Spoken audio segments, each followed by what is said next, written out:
Hi everyone, good morning. Welcome to my blog, and this is DJ Alvin.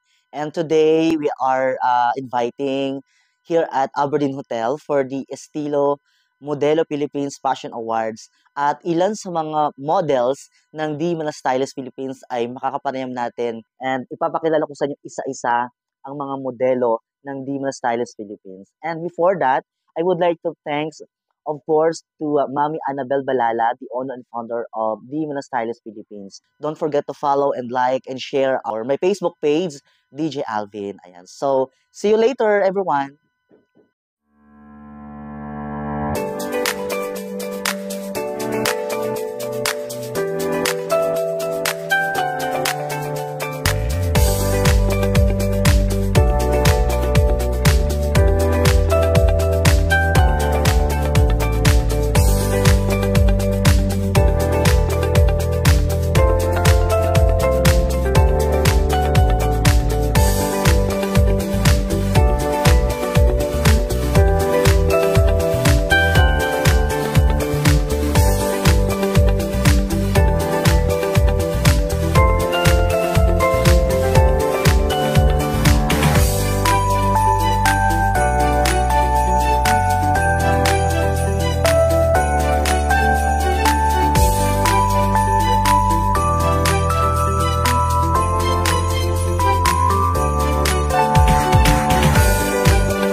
Okay, good morning, gentlemen.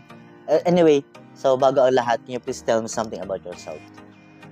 I'm Justin Esquetron, 14 years old, brand ambassador of the Manila Stylist Philippines, and currently living in Bañadero, Calamba City. Okay, so ano naman pinagkakabalahan mo sa mga oras na wala kang ginagawa sa bahay or walang pasok? As of now, I do martial arts, karate, and now I'm joining judo to experience others martial arts. Okay, so bukod sa pagmamodel, sumasali ka din ba sa mga beauty pageants like that, mga Mr. or Mr. King pageant?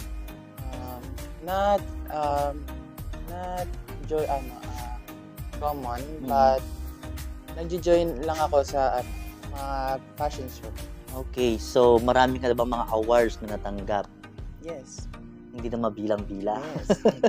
Okay, bilang isang ambassador ng Di Mana Stylist Philippines, ano sa pakiramdam na isa ka sa mga napili? Yung una po is first time ko, and talagang natuwa ako kasi first time kasi dati pa lang is model-model lang ako, lipat-lipat lang ng agency, and now andito ako nag-i-stay sa Di Manila Stylist, and thank you Ma'am Bel dahil inaalagaan mo po kami ng maayos and hindi niyo po kami pinapabayaan. Alright, so today is for Estilo Modelo Philippines Fashion Award. So paano mo naman ito pinaghandaan? 2 days ago, I do practice sa bahay namin, and learning new poses for the camera. Of course, madaming photographer. And yun, training lang bago mag-sumama. Okay. So, ano naman ang gusto mong sabihin sa Di Mana Stylist Philippines? Thank you dahil po ay napili ako bilang brand ambassador, and thank you Ma'am Bel kasi andyan po kayo lagi, and hindi niyo po kami pinapabayaan, and madaming mga bigay sa amin na magaganda din po ang mga design. Okay, may mga nais ka bang pasalamatan?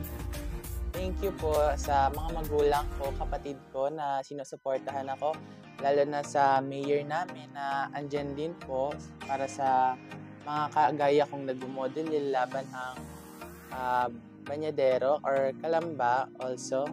And thank you po sa mga sponsors, my hairstylist, Cheryl Libot Salon, my designer, Veresia Couture, and sa Bureau of Plant Industry, Los Baños, sa pagtulong po sa mga advocacy ko na green environment. Alright, so thank you so much, Thank you. and good luck to your career.